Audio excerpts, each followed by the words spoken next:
Bonjour à tous. Afin de réduire les rejets et d'améliorer la qualité de l'air, il est également possible d'agir par le choix de conception des bâtiments. Nous vous présenterons ici des résultats d'études liées au raclage. Pourquoi évacuer fréquemment les déjections? On sait aujourd'hui que la majeure partie des émissions gazeuses provient des bâtiments et notamment du stockage des déjections sous les caillebotis.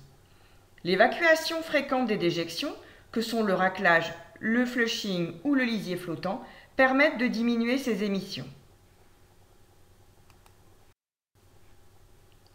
Un zoom sur le raclage. Il s'agit d'un procédé d'évacuation mécanique qui peut être soit en V, comme vous le voyez à gauche, soit à plat, comme vous le voyez à droite. Le raclage en V permet une séparation de phase avec les urines qui sont stockées en fosse et les fesses stockées et exportées. Dans le cas du raclage à plat, il n'y a pas de séparation et le stockage de lisier se fait dans une fosse. Les avantages et les inconvénients du raclage. Au niveau des points positifs, le raclage permet une amélioration de l'ambiance et des performances des animaux, la réduction des émissions d'ammoniac et de gaz à effet de serre. Pour le raclage en V, on notera l'avantage de la séparation de phase qui permet une gestion différenciée des effluents.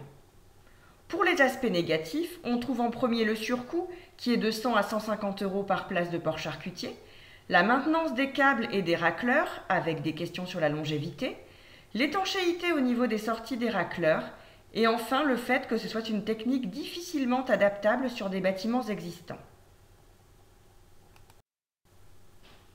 Nous allons maintenant vous présenter les résultats d'une étude sur le raclage à plat avec l'impact de la fréquence de raclage sur la réduction des émissions gazeuses. Le bâtiment utilisé pour cette étude est le bâtiment d'engraissement sur caillebotis de la ferme expérimentale porcine des Trinotières. Il est équipé de raclage à plat et a été mis en service en 2018. Vous voyez ici le bâtiment avec les cases de porc charcutier. Dans chaque case se trouvent 4 racleurs, comme vous pouvez le voir à gauche, qui fonctionnent grâce à un système de va-et-vient. Ces racleurs se vident dans un racleur secondaire, perpendiculaire, qui aboutit dans une fosse de transfert au bout du bâtiment. L'étude a été réalisée sur 3 bandes de 240 porcs charcutiers, réparties en 2 salles identiques de 120. 2 fréquences de raclage ont été testées, 1 et 7 fois par jour, sur des périodes climatiques contrastées. Nous avons pu constater une réduction des émissions en période hivernale, avec jusqu'à 22% de réduction des émissions d'ammoniac, ainsi qu'un abattement des gaz à effet de serre, méthane et protoxyde d'azote.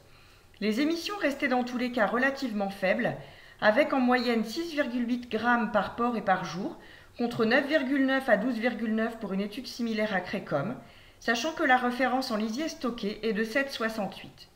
Par contre, en période estivale, nous n'avons pas constaté d'effet. Nous pouvons supposer que cela est lié à l'effet combiné de l'extraction basse, associé aux températures élevées et au passage des racleurs, qui favoriserait ces émissions. La conclusion est qu'il faut adapter la fréquence en fonction de la saison. Globalement, nous avons pu constater des concentrations en ammoniac peu élevées, avec une moyenne de 7,6 mg d'ammoniac par mètre cube, contre 13,15 en lisier stocké. Les autres indicateurs concernant cette étude sont de bonnes performances techniques sur les 2 salles, que ce soit avec 1 ou 7 raclages par jour, une mortalité relativement faible, en tout cas pas liée à des problèmes respiratoires, et pas d'écart sur les indicateurs de santé respiratoire, toux, éternuement, examen des poumons et des nez à l'abattoir. Concernant l'autre type de raclage qu'est le raclage en V, une étude avait été menée il y a quelques années en Bretagne, pilotée par la Chambre d'agriculture. Nous vous faisons ici un rappel de ses principales conclusions. Elle portait sur l'étude des flux d'azote et de carbone des bâtiments équipés d'un raclage en V. Elle a été réalisée à la station expérimentale de Guernevé.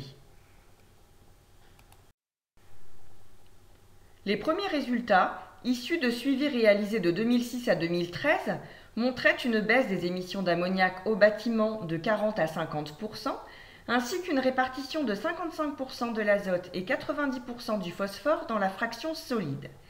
L'étude s'est basée sur la nécessaire acquisition de données complémentaires sur toute la filière de gestion des effluents avec plusieurs modalités. avec compostage ou avec méthanisation et avec ou sans couverture de fosse.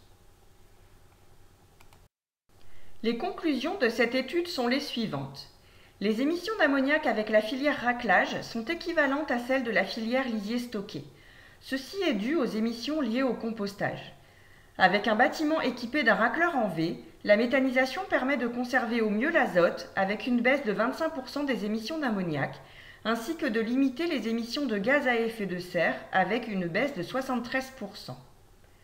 La production de biogaz s'est élevée à 320 à 350 m3 de méthane par tonne de matière organique, soit 38% de plus qu'un lisier stocké.